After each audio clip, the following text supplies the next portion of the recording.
The Internet in the year 2009. We send emails, make calls over the Internet, and discuss topics we take an interest in. Even our banking is going virtual. But what we take for granted today was only a vague idea 50 years ago.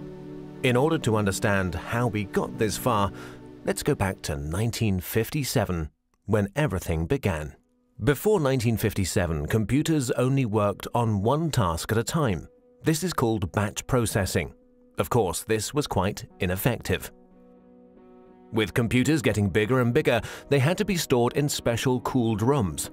But then the developers couldn't work directly on the computers anymore. Specialists had to be called in to connect them.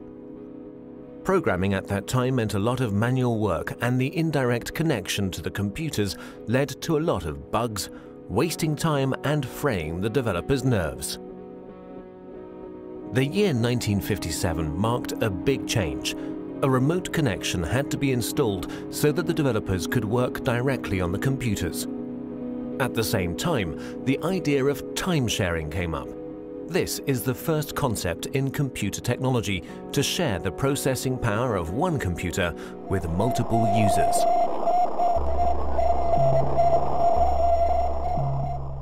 On October 4th in 1957, during the Cold War, the first unmanned satellite Sputnik 1 was sent into orbit by the Soviet Union. The fear of a missile gap emerged.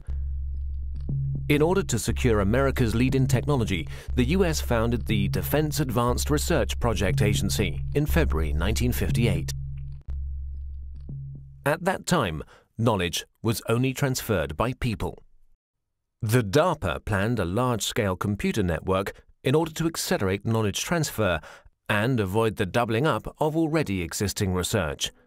This network would become the ARPANET. Furthermore, 3 other concepts were to be developed, which are fundamental for the history of the Internet. The concept of a military network by the RAND Corporation in America. The commercial network of the National Physical Laboratory in England. And the scientific network Cyclades in France.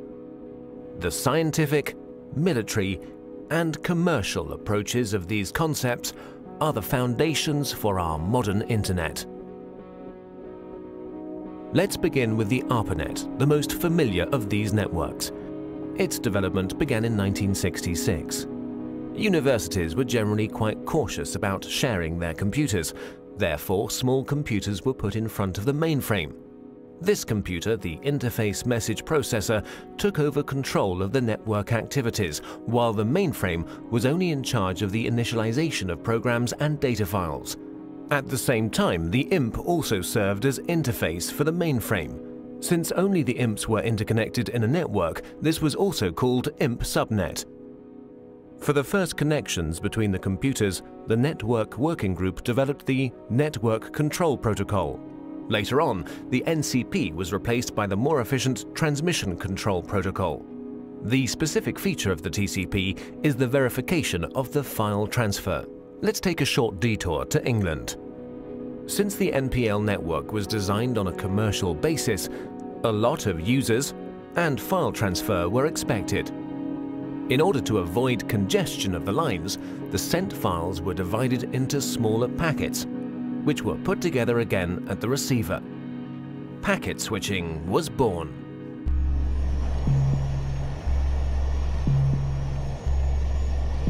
In 1962, American Ferret aircraft discovered middle and long-range missiles in Cuba, which were able to reach the United States. This stoked fear of an atomic conflict. At that time, information systems had a centralized network architecture. To avoid breakdown during an attack, a decentralized network architecture had to be developed, which, in case of loss of a node, would still be operative. Communication still used to work through radio waves. That would have caused problems in case of an atomic attack. The ionosphere would be affected and the long-wave radio waves wouldn't work anymore. Therefore, they had to use direct waves, which, however, don't have a long range. A better solution was the model of a distributed network. Thus, long distances could be covered with a minimum of interference. Another milestone followed with the development of the French network Cyclades.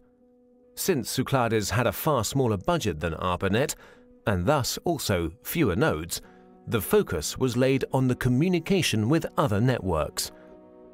In this way, the term Internet was born. Moreover, Cyclades' concept went further than ARPA's and the MPL's.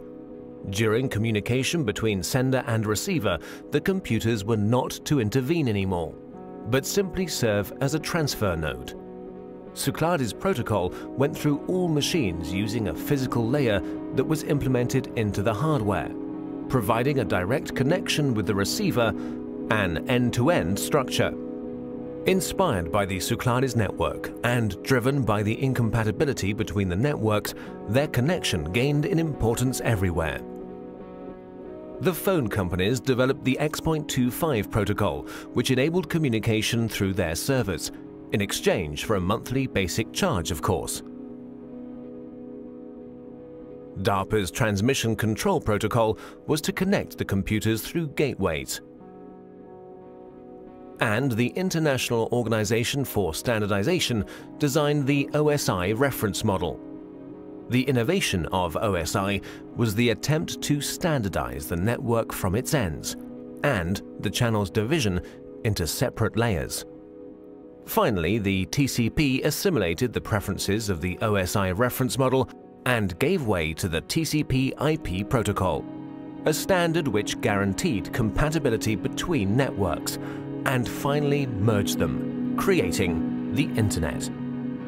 By February 28, 1990, the ARPANET hardware was removed, but the Internet was up and running.